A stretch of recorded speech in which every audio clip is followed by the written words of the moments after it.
What distinguishes this movie, I think, from a lot of documentaries that we're used to seeing, which involve, we're going to do a story of a celebrity and we're going to interview a lot of people about the celebrity. Tell us why this movie isn't that movie and what made that possible. I think why this isn't that movie is that from the get-go, myself and RJ and Stephen Riley, who directed it, and the whole team wanted to go about this in some sort of original and progressive and innovative way. We didn't know exactly, we didn't know, not even exactly, we didn't know at all what we meant by that at the outset, but what I felt strongly was that it would be impossible to make an original film by interviewing a whole bunch of actors about a great actor, because with the greatest respect, they can be compelling up to a point, but you're never going to get... There's only so much they're going to tell you, and it's likely to be stuff they've told other people at various different times. So we sort of challenged ourselves from the get-go to not do that. And then when RJ initially and then I had conversations with the estate and it became clear that this extraordinary audio archive was available, you know, the light went on, particularly in Stephen's mind, thinking, okay, that offers us an opportunity. Don't know if it'll work, but that's an ambition, isn't it? How about we just try and do the whole thing in one man's voice, the man's voice? I never tire saying that this film is a demonstration of incredible vision and unique vision on Stephen's part. The very fact that he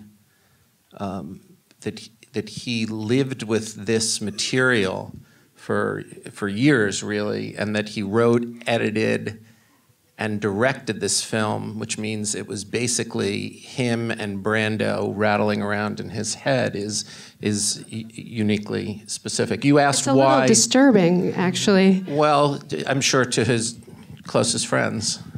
But you needed to be an obsessive, right? Yes, well, this is what I was going to say. You asked what made it possible for this film, this unique film, to be so unique. And one of the things that made it possible was the unique nature of its protagonist, who obsessively tape recorded himself throughout his life. Otherwise, it would not have been possible. And you and I were speaking just a few minutes ago about how there's, you know, subjects who were born in a certain era record themselves. I record myself all the time. We take pictures of ourselves obsessively. But before this era of the smartphone, that didn't happen. And yet Brando was unique. And the discovery of this archive was really kind of, you know, one of those great you know, documentary filmmaking fortuitous moments that lead to something. But the marriage of the obsessive nature of Brando and the obsessive nature of Stephen Riley is what results in what I think is really, you know, a masterful achievement in filmmaking. And we, you know, one of the great things about being producers is that you get to say that when you mean it, you know, and it's really true. It's really a truly unique accomplishment, I think. And just to add, I'd produced 2 films already with Stephen. So I had witnessed firsthand the level of his obsessions, and that's why I knew of all the directors I've worked with, and I've worked with a lot, and I get on, and I've worked multiple times with many, and I'm great friends with them all, but I knew the level of obsession that was required, this was right in Stephen's wheelhouse.